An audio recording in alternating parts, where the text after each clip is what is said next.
Bonjour et bienvenue dans le JT d'actualité juridique du groupe Revue Fiduciaire. Sans plus attendre, découvrons les titres de ce lundi 30 juillet.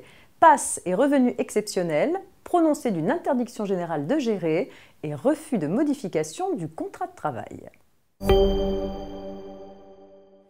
Passe et revenus exceptionnels, on vous dit tout en ouverture de ce JT. Du fait de l'entrée en vigueur du prélèvement à la source ou passe le 1er janvier 2019, l'année 2018 sera une année de transition et l'impôt afférent aux revenus courants de 2018 sera annulé grâce à l'octroi d'un crédit d'impôt modernisation du recouvrement ou CIMR.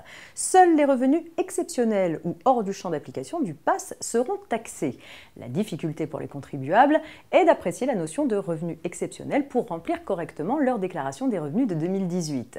Pour aider leurs salariés à qualifier les rémunérations perçues en 2018, les employeurs ont la faculté en cas de doute de déposer une demande de rescrit fiscal pour obtenir la position de l'administration fiscale sur l'éligibilité au CIMR d'éléments de rémunération. Celle-ci aura 3 mois pour y répondre, l'absence de réponse étant assimilée à un accord tacite. Les employeurs doivent ensuite en informer leurs salariés. On poursuit avec cette histoire d'un prononcé d'une interdiction générale de gérer. Mis en examen de multiples chefs d'accusation en tant que dirigeant de société, un entrepreneur est placé sous contrôle judiciaire avec interdiction de gérer toute société pendant 12 ans. Il acquiert néanmoins un fonds de commerce de boulangerie en vue de l'exploiter à titre personnel. Le juge d'instruction élargit alors l'interdiction à la direction ou l'administration de droit ou de fait de toute activité, association ou entreprise de nature commerciale, industrielle, agricole, artisanale ou libérale. L'entrepreneur conteste. Sa nouvelle activité artisanale est sans rapport avec ses activités passées et les faits reprochés dans le cadre de la gestion d'une société. À tort.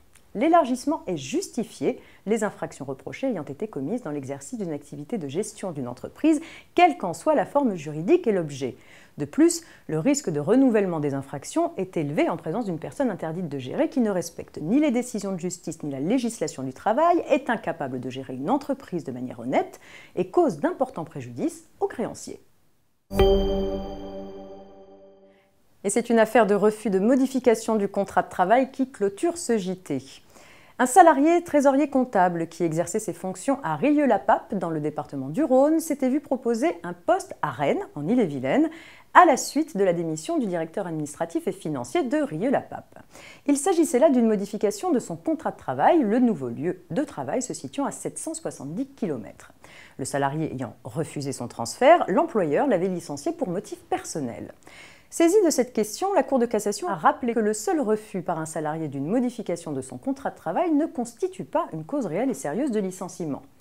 Puis, elle a souligné que la rupture résultant du refus par le salarié d'une modification de son contrat de travail proposé par l'employeur pour un motif non lié à sa personne constitue un licenciement pour motif économique.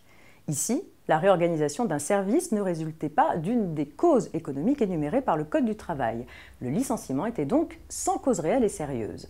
Ainsi, lorsqu'une modification du contrat ne trouve sa source ni dans un motif personnel, ni dans un motif économique, l'employeur ne peut pas licencier le salarié qui la refuserait, sauf à s'exposer à un contentieux.